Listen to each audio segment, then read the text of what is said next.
तुम्हारा अपराध है देशद्रोह। देशद्रोह? तुम जानते नहीं हम कौन हैं? जानता हूं, तुम मथुरा के प्रधानमंत्री थे। थे?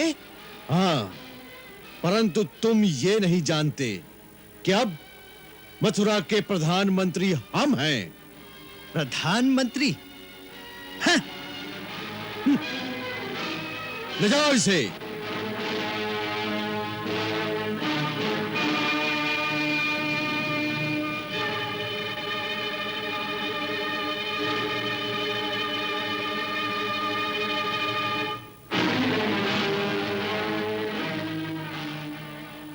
क्या बात है? महाराज ने तुम्हें बंदी बनाने की आज्ञा दी है। बंदी? हाँ। परंतु हम तो महाराज के राजपुरोहित हैं। राजपुरोहित थे, अब मगध से नए राजपुरोहित आ रहे हैं। ले चलो इसे।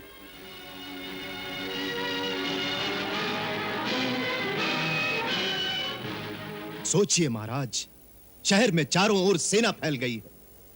कुक्कुर वंशी, यादव वंशी, माधव वंशी और वृष्ण वंशी के सब सरदारों के निवास स्थानों को घेर लिया गया है महाराज। राजमहल तक पहुंचने के सारे मार्ग बंद कर दिए गए हैं। ऐसा लगता है कि राजमहल में कोई बहुत बड़ा षड्यंत्र खेला जा रहा है। इसलिए उचित यही होगा कि आप समय रहते यहां से निकल जाइए। हम सब मथुरा में हैं। वातावरण साफ होते ही हम आपको सूचना देंगे। तब तक हमें आपकी सुरक्षा की चिंता है महाराज।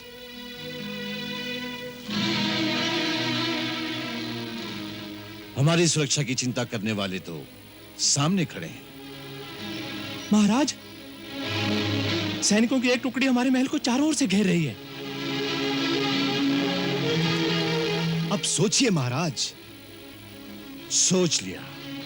महाराज, आप वृष्णवंशियों के राजा हैं। हम लोग इस संकट में आपको अकेला नहीं छोड़ सकते। इस समय आपको हमारी प्रार्थना मानकर यहां से कहीं दूर चले जाना चाहिए। हम राजा हैं, तो हमारे लिए यह और भी लज्जाजनक बात होगी कि वृष्णवंशियों का राजा चोरों की भांति भाग गया। हम राजा की तरह जिए हैं तो राजा की तरह मरेंगे भी। आप हमारी चिंता ना करें, हमारे रक्षक हमारे साथ हैं। आप महल के गुप्त द्वार से चुपचाप निकल जाएं और अपने साथियों की सुधि लें। घेर लो मकानों को चारों ओर से।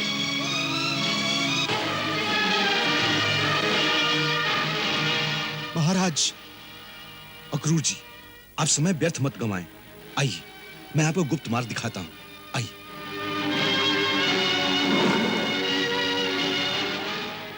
आप इस गुप्त द्वार से तुरंत निकल जाएं। हमारी चिंता ना करें, तुरंत निकल जाएं। जाइए।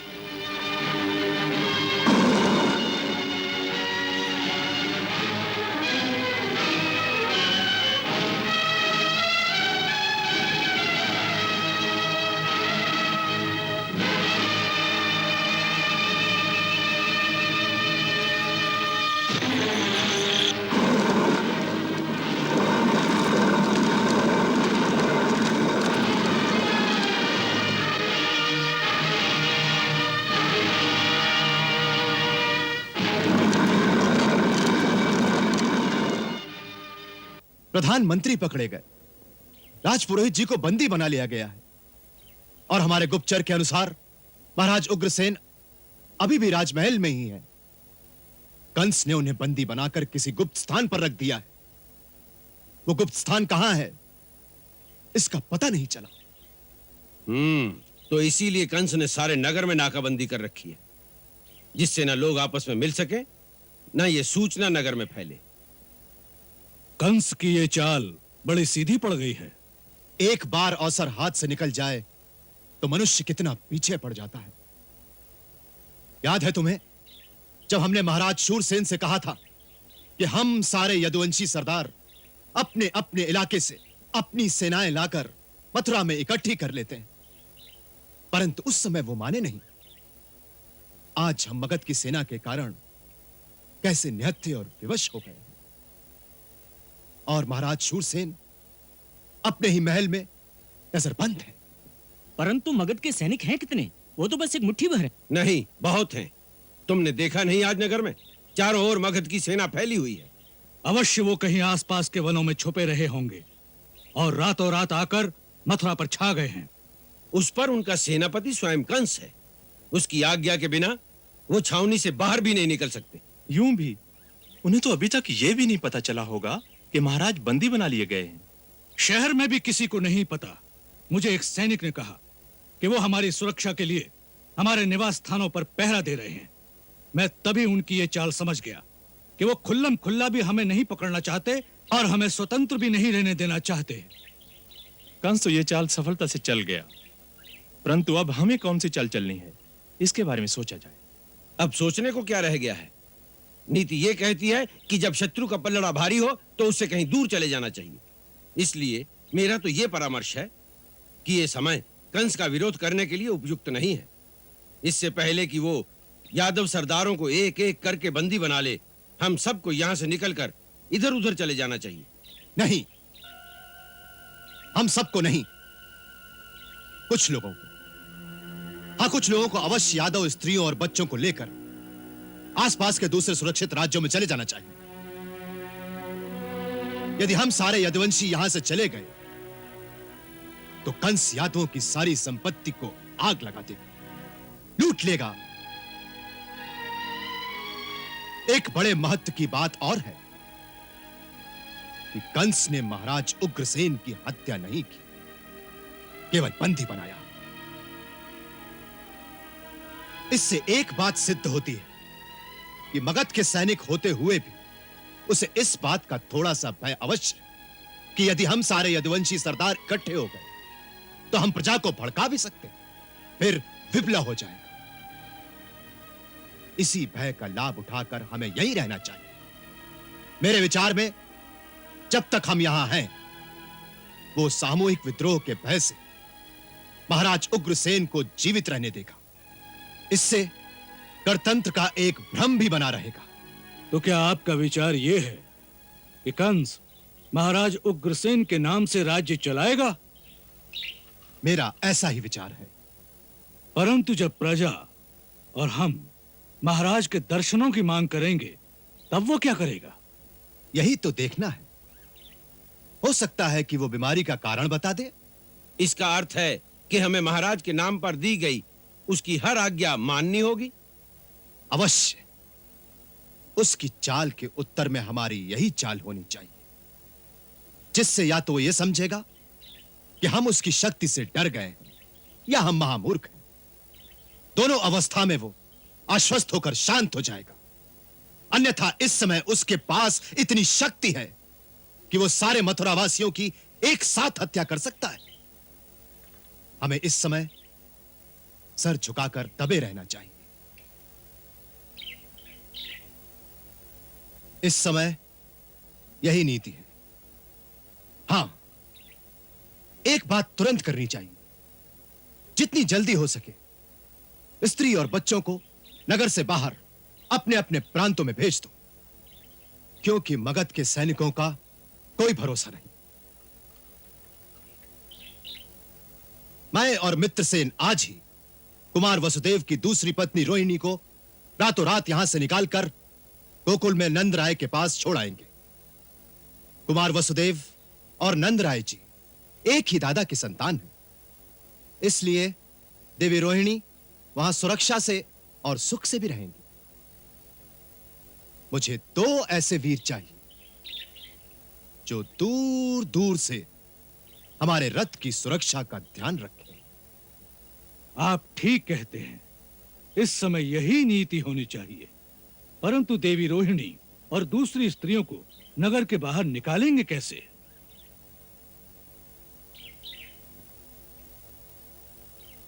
यमुना जी का घाट, नदी से पानी लाने से तो कोई रोक नहीं सकता। परंतु मैं इस समय अपने पति को यहाँ कारागार में छोड़कर मथुरा से कैसे निकल सकती हूँ? जाइए, अक्रूर जी से कह दीजिए मुझे यहीं पड़ा रहने दे। इस समय अपने पति के साथ तो नहीं, लेकिन इसी नगर में उनके निकट तो हूँ। देवी रोहिणी, आपके भाव बड़े उच्च और सराहनीय हैं, परंतु ये मत भूलिए कि आप इस समय हम वृष्णवंशुओं की रानी हैं। महाराज नजरबंद है, देवी देव की वसुदेव जी के साथ कारागार में है। इस संकट के समय आज आप ही आशा का ऐसा दीपक हैं जिसकी ओर देखकर समस्त यादवों की हिम्मत बंधी रहेगी। यादव जाति का मार्गदर्शन करने के लिए आपकी परम आवश्यकता है। संभव है ऐसा समय भी आ सकता है कि आपको यादव सेना का नेतृत्व करना पड़े। इसलिए इससे पहले कि कंस आपको भी बंदी बना ले, आपको यहां से निकल जाना चाहिए।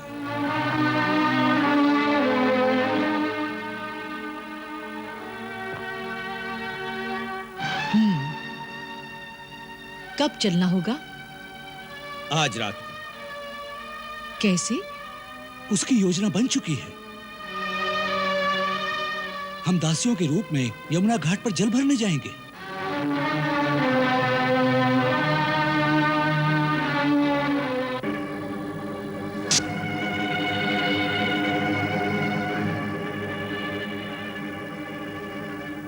चलिए।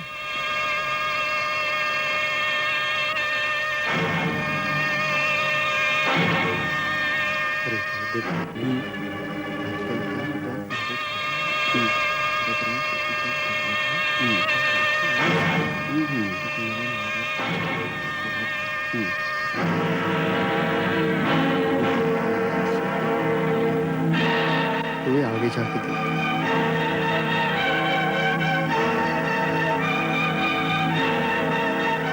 अरे भाई, हमको तो लगता है कि महाराज कंस भी राजा बनेंगे। अरे नहीं भाई, अरे आप क्या, अरे वो देखो कौन आ रहा है।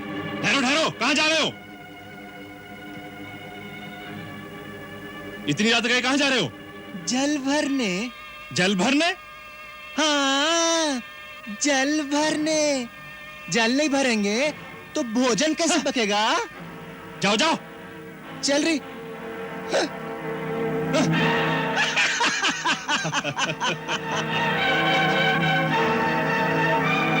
अरे भाई, वो तीनों औरतें कहाँ गईं?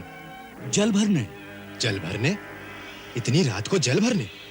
हाँ, जरूर कुछ दाल में काला है। भाई चलो मेरे साथ।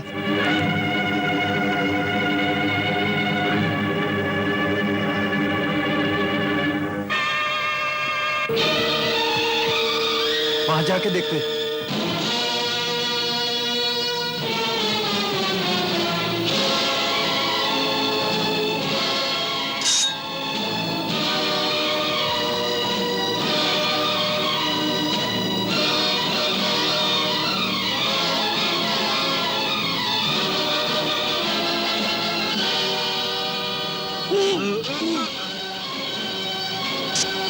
जल्दी करो।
नमस्कार रानी, पधारिए।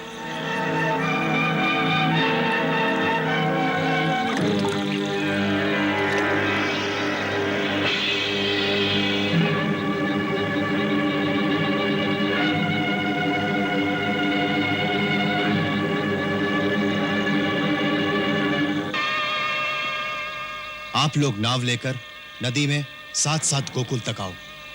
चारों ओर नजर रखना, देखना कोई पीछा तो नहीं कर रहा। जी।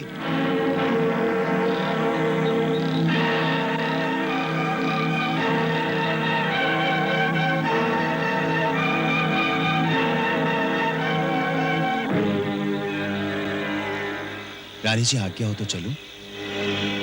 चलिए।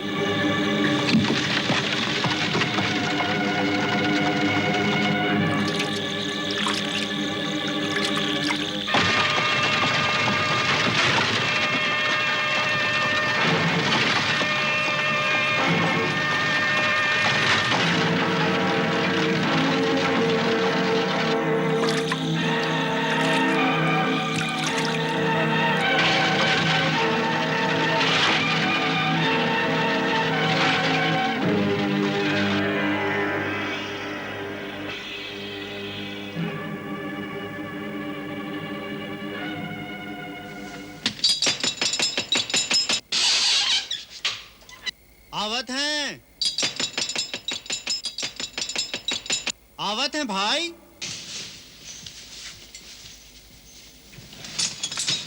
कौन? धीरे से बोलिए, मैं अक्रूर हूं। आप इस समय? क्या बात है? देवी रोहिणी हमारे साथ है, पहले उन्हें अंदर ले चले। दीदी आई हैं? कहाँ हैं?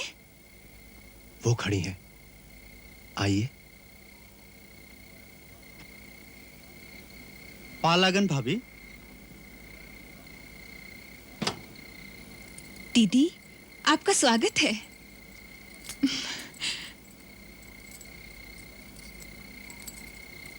अंदर चलकर बात करेंगे। आई। आइए, आइए ना दीदी। सुनो, तुम दोनों थोड़ी दूर तक छुपे छुपे जाकर देखो, किसी ने हम लोगों का पीछा तो नहीं किया? जी।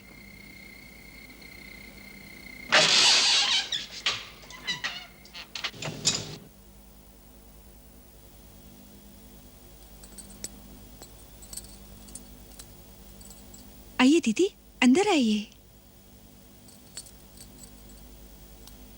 चलिए ना दीदी, आइए।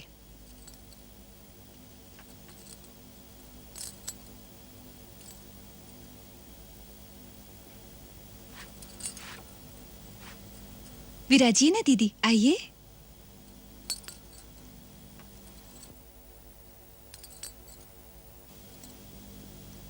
पधारिए अक्रूर जी।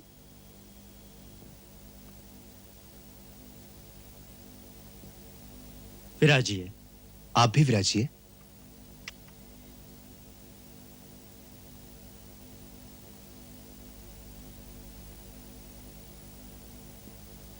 क्या बात है अक्रूर जी, सब कुशल तो है? कुशल कहां नंदराय जी, कंस ने महाराज उग्रसेन को बंदी बना लिया है। सारे मथुरा नगर पर इस समय मगध के सैनिकों का अधिकार है। राजकुमार वसुदेव और देवकी भाभी तो कारागार में हैं।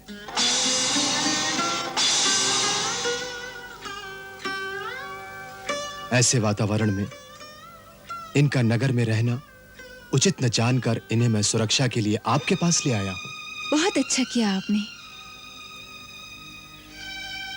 ये इनका ही तो घर है। आप यहां पूर्णतः सुरक्षित हैं भाभी, आप आश्वस्त हो जाएं। दीदी, यहाँ आपको कोई कष्ट नहीं होगा। यहाँ हर प्रकार की सुख सुविधा उपलब्ध होगी। दीदी, आप रत्ती भर चिंता न करें। मैं तुम्हारे स्नेह को अच्छी तरह पहचानती हूँ यशोदा। इसकी मुझे कोई चिंता नहीं, केवल मन दुखी है।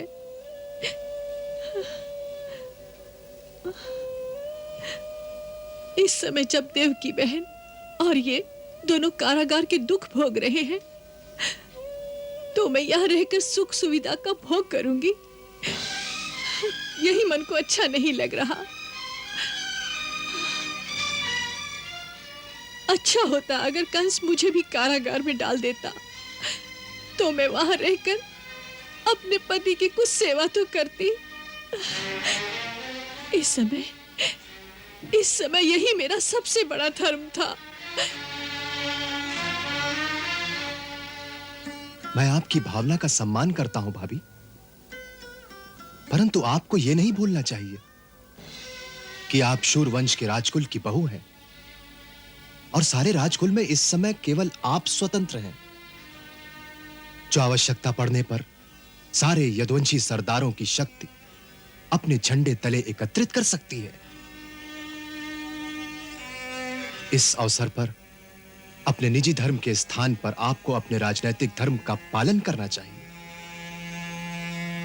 आपका स्वतंत्र और सुरक्षित रहना हम सबके लिए आवश्यक है भाभी। मुझे आपको यह सब बताने की आवश्यकता नहीं। आपके पिता तो स्वयं महान पुरवंश के राजा हैं। आप तो राजधर्म को जानती हैं कि संकट के समय राजकुल के प्रत्येक सदस्य को अपनी निजी भावना से ऊपर उठकर वही करना चाहिए जो राज्य के हित में हो और राजकुल का भविष्य सुरक्षित रह सके। यही राजधर्म है। हाँ भाभी, अक्रूर जी बिल्कुल ठीक कहते हैं। इस समय आपका केवल एक ही धर्म है, अपने आप की रक्षा करना। नंदराय जी, भाभी की सुरक्षा का भार इस समय आप पर है। यदि कंस को पता चल गया तो आप बिल्कुल निश्चिंत रहें अक्रूर जी। भाभी पर किसी भी प्रकार की विपत्ति आने से पहले गोकुल के सारे ग्वाले अपने प्राण न्योछावर कर देंगे।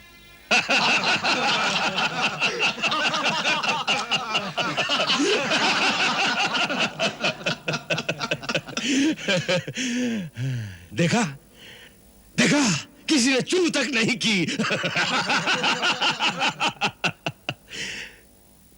कुछ चूहों की भांति दुम दबाकर अपने अपने बिल में छुप गए और कुछ डर के मारे अपने स्त्री बच्चों को लेकर रातों रात भाग गए।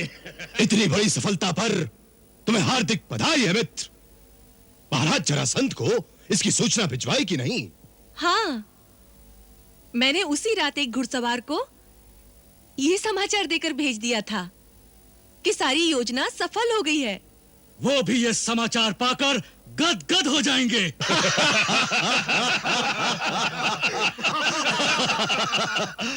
अब तो अपने राज्याभिषेक में उनको यहां आने का निमंत्रण भेजो मित्र। राज्याभिषेक? क्यों? राज्याभिषेक तो तुम्हें अब करना ही चाहिए। सोच लो मित्र, पहले तुम्ही ने परामर्श दिया था कि महाराज का वध न किया जाए ताकि अक्रूर जैसे शक्तिशाली सरदार मिलकर प्रजा में विद्रोह न फैलाएं। उस समय के लिए वो परामर्श ही उचित था। ये वृषणवंशी प्रजा में विप्लव की आग भड़का सकते थे। तो क्या अब यदि महाराज के होते हुए मैं उनके सिंहासन पर बैठूंगा तो विद्रोह की ज्वाला नहीं भड़केगी? नहीं, उस समय और आज में बहुत अंतर है मित्र। तब तुम्हारे पास भगत की सेना की एक छोटी सी टुकड़ी थी जो राजमहल के अंदर ही अंदर किसी षड्यंत्र में तुम्हारी सहायता कर सकती थी। उतना उन्होंने कर दिया। परंतु आज वनों में छिपी हुई मागधी सेना भी यहां आ चुकी है और हमारे और महाराज भौमासुर के सैनिक भी यहां आ गए हैं। अब बात कुछ और ही है मित्र। बात सेना की नहीं मित्र, बात है विष्णुवंशी, यदुवंशी, माधववंशी और कुकुरवंशी सरदारों की। विद्रोह तो वही फैला सकते हैं ना। उनको विद्रोह करना होता तो अब तक कर देते। तुम ही तो कहते हो कि किसी ने चू तक नहीं की। अभी तक उन्हें यह पता भी नहीं चला होगा कि हमने महाराज को बंदी बना लिया है। वो इतने मूर्ख नहीं है मित्र कि नगर का वातावरण देखकर उन्होंने यह भी न सोचा हो कि कहीं कुछ उथल पुथल अवश्य हो गई है। फिर क्या, वो इस बात को सह गए हैं। क्यों? उसके दो कारण हो सकते हैं महाराज। पहला तो ये कि हमारी प्रतिदिन बढ़ती हुई सेना की शक्ति देखकर वो विवश हो गए हैं और इसीलिए वो किसी तरह का प्रतिवाद ना करके इस समय शांत रहेंगे और किसी उपयुक्त अवसर की प्रतीक्षा करेंगे। बस अभी तो वो चुप रहेंगे और इसी अवसर में तुम्हारा राज्याभिषेक निर्विघ्न हो जाएगा।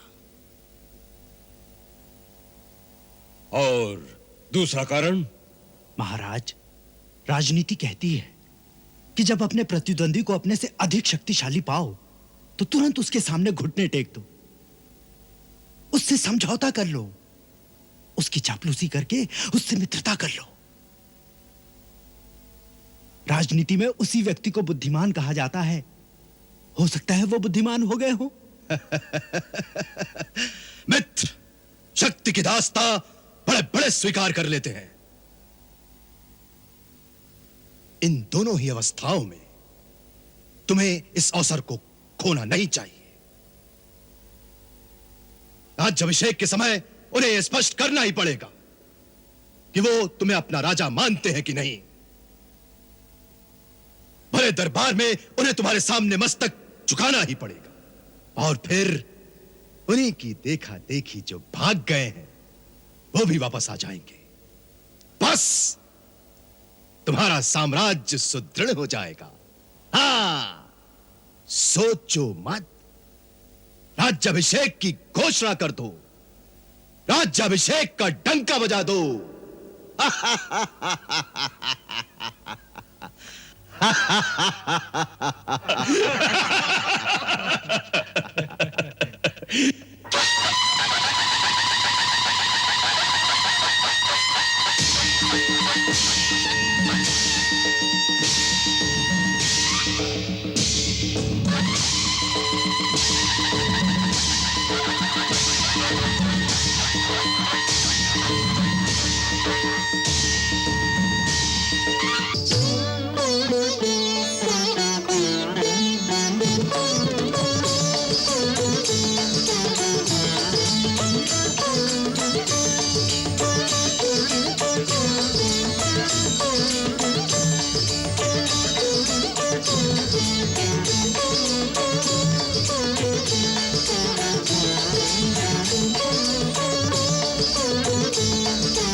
मित्रों, राज्य सिंहासन पर बैठने से पहले मैं आपसे इतना ही कहना चाहता हूं कि स्वयं महाराज के जीते जी मुझे अपना राज्याभिषेक कराते हुए कोई प्रसन्नता नहीं हो रही है।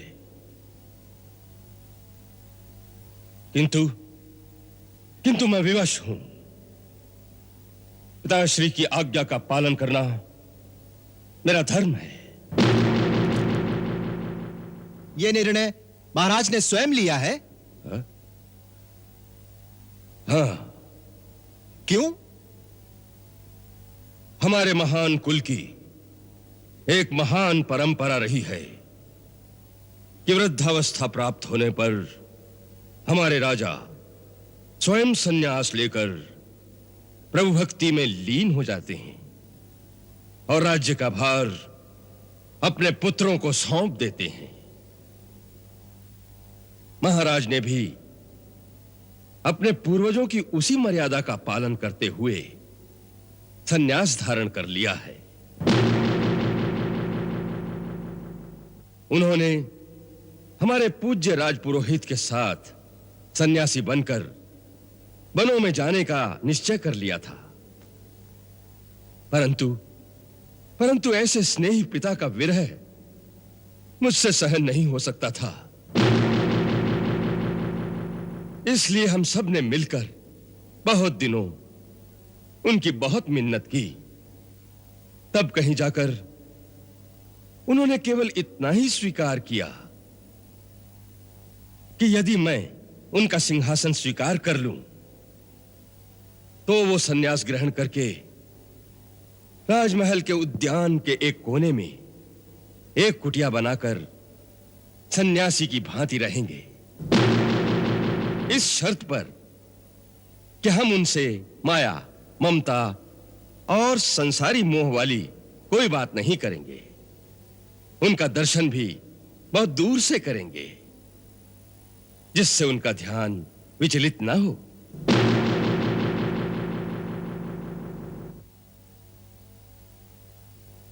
क्या हम भी उनके दर्शन कर सकेंगे?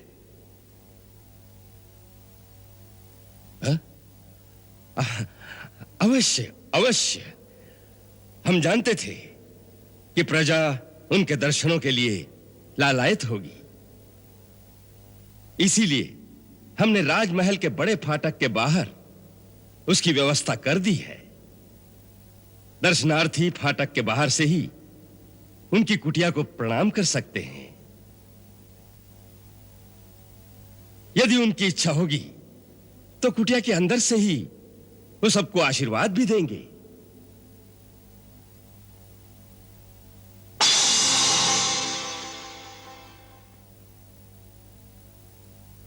अब मैं उनकी आज्ञा का पालन करते हुए आप सबसे इस सिंहासन पर बैठने की अनुमति मांगता हूं। आप सब मुझे आशीर्वाद दें।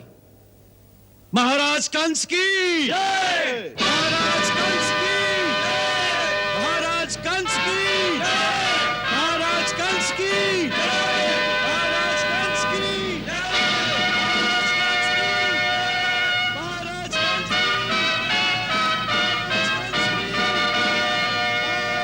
की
स्वस्ति नस्तारक्षो अरिष्टनेमि स्वस्ति नो बृहस्पतिर्दधातु ॐ द्यौः शान्तिरन्तरिक्षगुं शान्तिः पृथिवी शान्तिरापः शान्तिरोषधयः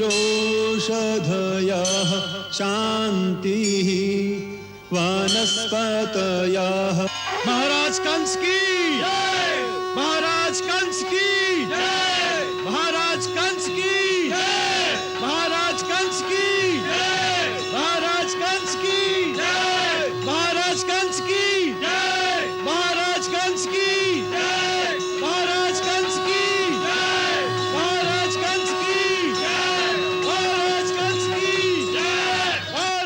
कंस की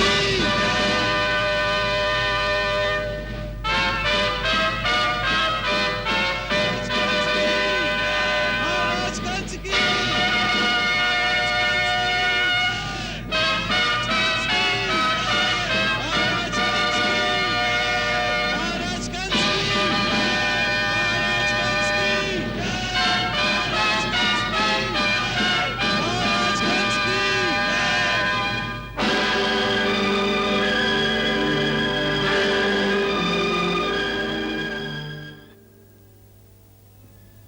अब मथुरा मंडल के सारे वंशों के अधिनायक एक एक करके अपने महाराज की सेवा में राज्य भक्ति के प्रमाण स्वरूप अपनी अपनी भेंट दे सकते हैं।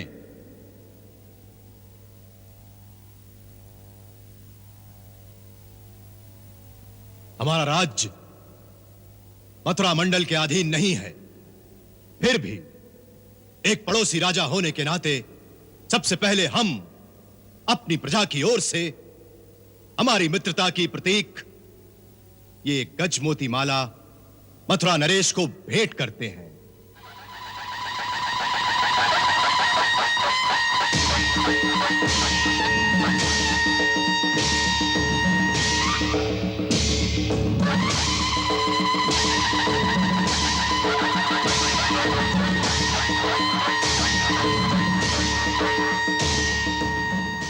हम भी अपने राज्य की ओर से आपकी मित्रता के प्रमाण स्वरूप यह हीरे की कलगी महाराज कंस को भेंट करते हैं।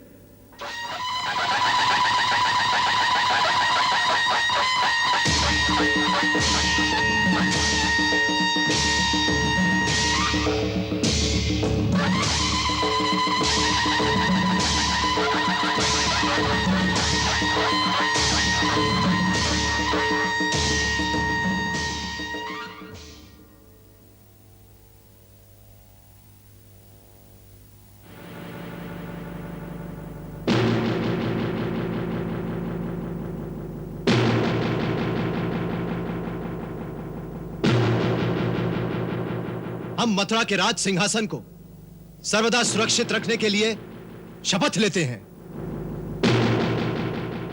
और वृषणवंशी के राजा महाराज शूरसेन की ओर से 5 स्वर्ण मोहरें भेंट करते हैं।